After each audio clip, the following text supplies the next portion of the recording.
Na tunasema pole kwa familia ambazo zimeathiriwa na mkasa huo.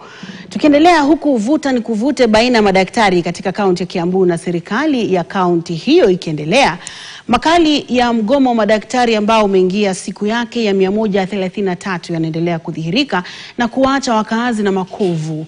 Kwa mara ya kwanza, KTN imezungumza na familia ambayo ilipoteza mtoto wao mwezi Agosti mwaka huu, wakati ilidaiwa takriban watoto 136 waliaga kufuatia mgomo huo.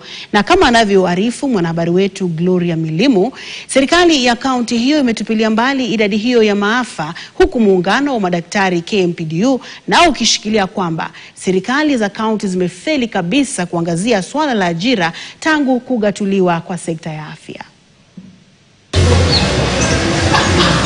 Alfred Kagika, mkazi wa kaunti ya Kiambu, ni mmoja wa watu walionyimwa nafasi ya kuitwa baba na mgomo wa madaktari unaoendelea kutikisa sekta ya afya kaunti hiyo. Kifo kilibisha hodi kwake na kumpokonya binti ambaye hata hakupata nafasi ya kumpakata. Tunakutana naye kwenye eneo analotafutia familia yake kipato. Uzito wa kifo cha mwanawe mchanga unaendelea kumlemea. Sina mtoto mwingine, huyo ndio alikuwa mtoto wa kwanza. Niligojea miezi 9 kupata mtoto. Kaenda Kiambu Hospital, akapewa mtoto nomo. Mtoto kapelekwa nursery. After that wakamtibu mzuri. Baadaye kasemekana mtoto abreathe mzuri. After siku 2 mtoto akafariki. Bintiye ni mmoja wa wale wanaodaiwa kufariki kaunti ya Kiambu katika kipindi hiki ambapo madaktari wamegoma.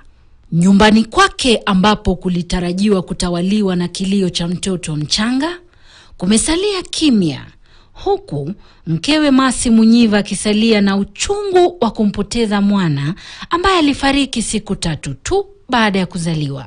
Wakati mtoto alifariki niliitwa, nikaambiwa alikuwa na shida ya kupumua na hakukuwa na madaktari. Sikusikia vizuri vile. Juu kulikuwa tu tunaambiwa tunaita wanafunzi, wanatuambia madaktari wanakuja. Sasa tulikuwa tu tumengoja. Juu si mimi peke yangu ilinifanyia. Vifo vya watoto wapatao 136 kaunti hiyo vikionekana kuzua mtafaruku baina ya muungano wa madaktari KMPDU na serikali ya kaunti hiyo. Na kadri malumbano baina yao yanapoendelea kushuhudiwa, huduma za matibabu nazo zinasalia kuzorota, huku waathiriwa wakuu wakiwa ni wakazi wa kaunti hiyo kama vile Alfred na mkewe. Kati ya masuala ambayo yameibua mtafaruku huo ni kucheleweshwa kwa mishahara ya madaktari, bima ya afya na vile swala la kupandishwa cheo. Ndiyo baadhi ya masuala yanayoendelea kuchochea mgomo wa madaktari Kiambu. You cannot be telling us that as our part for working for serving patients is a calling, but you not paying me on time despite you receiving the money is a sacrifice that you should be doing. Do your part, we do our part. Muungano wa KMPDU unadai kwamba serikali za kaunti zimeshindwa kuendesha sekta ya afya na kwamba ugatuzi wa sekta hiyo haukuzingatia masuala kadhaa ambayo yanachangia changamoto zinazoshuhudiwa kwa sasa.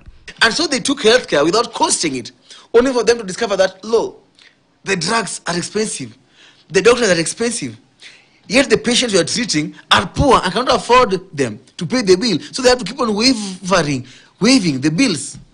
You get that? So healthcare was revolved without costing, and that's why you see that the MOH will have 170 billion in the budget, but healthcare is 90% devolved. Wanasisitiza kwamba iwapo matakwa yao hayatashughulikiwa, basi wataendelea na mgomo na hata kushiriki mgomo mkuu Jumatatu wiki ijayo, kushurutisha serikali ya kaunti ya Kiambu kuzingatia matakwa ya wanachama wao. Gloria Milimu, KTN.